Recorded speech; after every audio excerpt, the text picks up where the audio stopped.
Aquesta collita portem entrats ja tot el que és per l'elaboració de vins blancs com el chardonnay, el macabeu, i ara estem entrant el xarel·lo i la parellada, estem acabant el xarel·lo.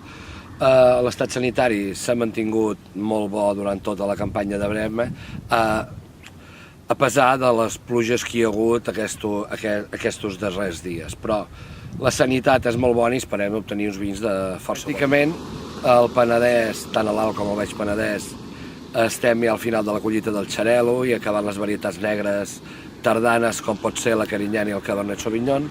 A la banda de Tarragona,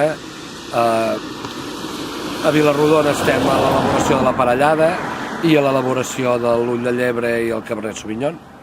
I la Conca de Barberà, que es va començar molt més tard, degut també a la seva alçada a nivell del mar i degut a la seva climatologia més continental, hem acabat el macabeu i hem començat el trapat i la parellada. Aquesta campanya, en grans trets, està sent una campanya molt dificultosa, però gràcies al bon conreu de la vinya s'està comportant bastant bé en quant és a la sanitat del raïm.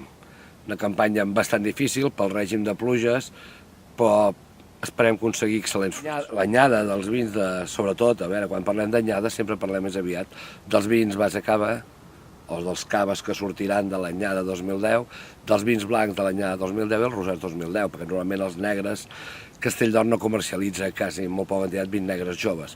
Esperem que els blancs assoleixin les perspectives que Castelldor té marcat en quant al seu nivell organolèptic, tant de fruita com el seu tast. Esperem que siguin molt bons o força bons, com cada any, almenys esperem que cada any satisfer el consumidor.